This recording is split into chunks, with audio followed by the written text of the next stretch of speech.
This is an outcome that the Australian government has been seeking for a long period of time, and her return will be warmly welcomed, not just by her family and friends, but by all Australians. When I spoke to Ms Cheng, I welcomed her home on behalf of all Australians. Ms Cheng was charged by the Chinese with supplying state secrets overseas, allegations she has always denied. In August, her partner Nick Coyle joined me to describe the conditions in her prison, reading out a statement from her.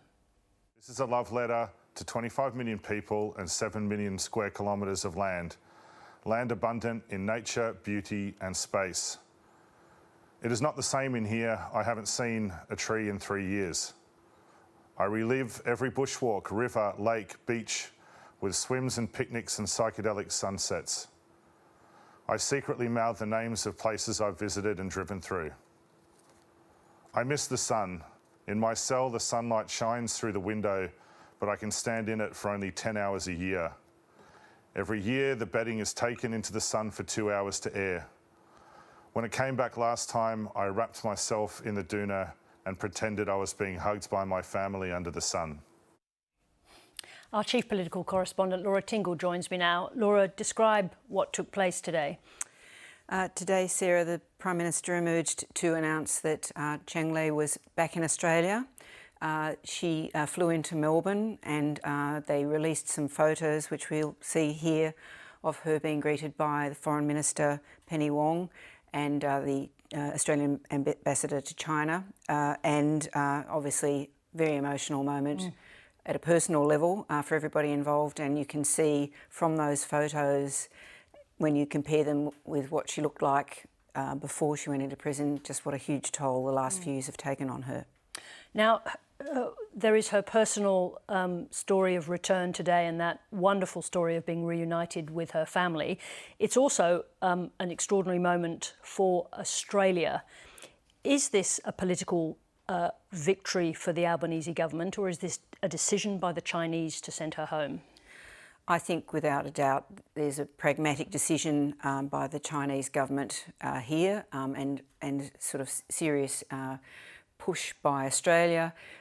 Cheng Lei was detained in August 2020. If we go back to that period, it was the height of all the unpleasantness about human rights, but also about trade disputes and, of course, Australia's push to have the COVID investigation linked to China. So it's obviously an indicator of the change in the relationship. The Chinese want to make some changes. The Prime Minister has indicated that he essentially discussed this at the G20 meeting last month with Premier Li in Delhi, and he has said it's been underway for some time now. The interesting thing about this, I think, is that it's never been clear what she was being charged with, whether she had actually been sentenced or not.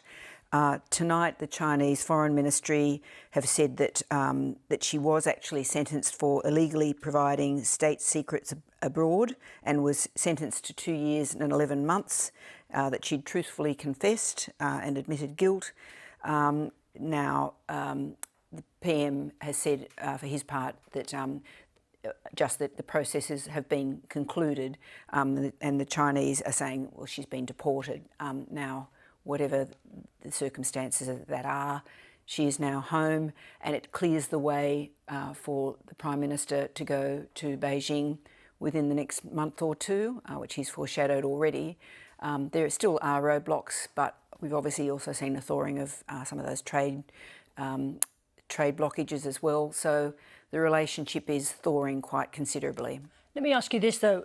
Was it actually a precondition of the visit? There was a lot of discussion, particularly around the time that Albanese met with President Xi. Do we understand that it was a precondition, that he would not go to Beijing unless Cheng Lei was returned to Australia?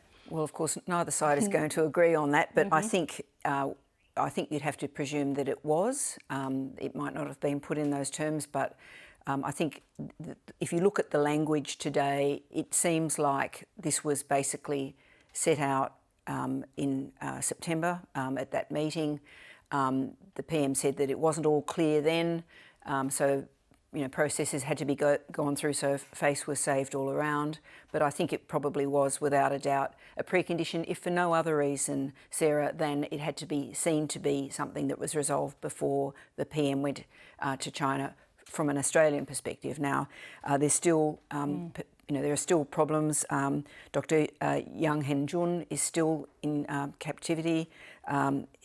His supporters say that the deadline for the delivery of a verdict in his case has been extended. He's in very poor health and that with kidney problems, and that he has not been offered sufficient treatment. So there are still problems, but I think the particularly high profile of Cheng Lei and the very sad circumstances of her having 2 little children really made this sort of a no-go area that had to be resolved. So for now, it is a moment where we can stop and celebrate some truly good news. Thank you, Laura Tingle, very much for joining us. We certainly can. Thanks, Sarah.